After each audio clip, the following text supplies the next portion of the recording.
Hey guys, it's Flip. Today I'm going to do a review on this new tool called a YardBreather by Corona.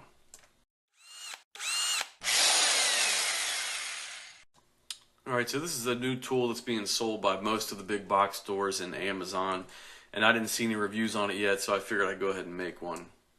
It's a manual core aerator, which is meant to penetrate and break up grass and soil to allow air, water, and nutrients to reach the roots. It's also good for reseeding, which is mainly what I'm going to use it for. Having said that, this isn't a tool I would use for aerating a whole yard unless it's a pretty small yard. It's mainly something I would use for hot spots or bare spots for reseeding. So first I'm going to give you the specs on this thing, and then I'll show it to you in use, and then I'll give you my pros and cons after using it for a while. So the tool is 37 inches long from the handlebars to the footstep. It is hollow steel tubing and weighs 4.5 pounds. It produces cores that are about 3.5 inches long max and about a 1/2 inch in diameter.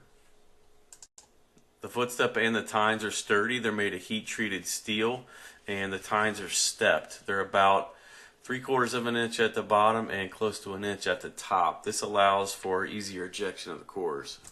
They also advertise this comfort gel handle as being one of the advantages of the tool.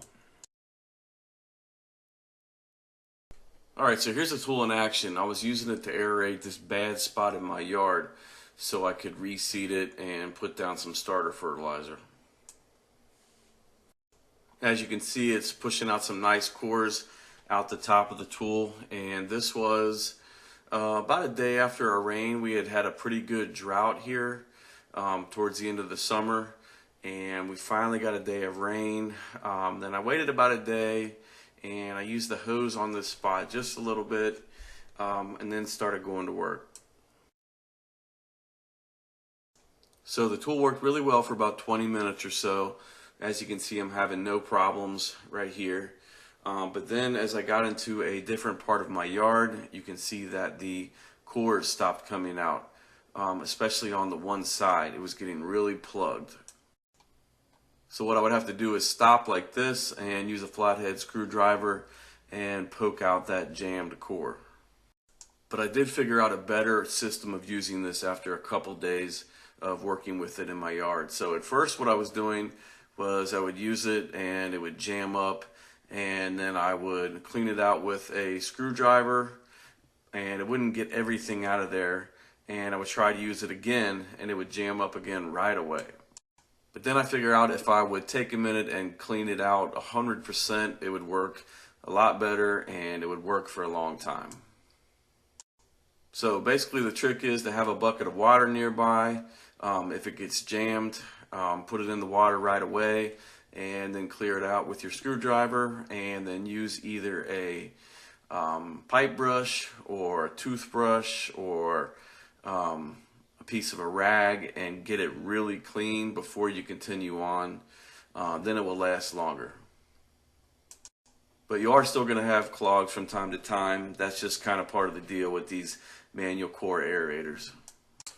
So some pros and cons. First of all, I really like the handle on this, and it is nice and sturdy compared to some other manual core aerators I've seen that will bend or break. Also the price point, it's a lot cheaper than renting or buying a power aerator. Of course, the flip side of that is it's a lot more work and more time consuming to do this. So I would only use it for small spots, or if you have a really small yard. If you plan on aerating your entire yard, I would definitely go the power route. And here's what the cores look like when you pull them out. So overall, if you're looking for a low price point, I think it's a good purchase. It's a bit of a workout, but for small areas it does a trick. Then you can put down some fresh seed, some starter fertilizer, and water your spot, and you'll have some new grass growing. That's it. Hopefully this video helped you out. Thanks for watching. Please subscribe to my channel.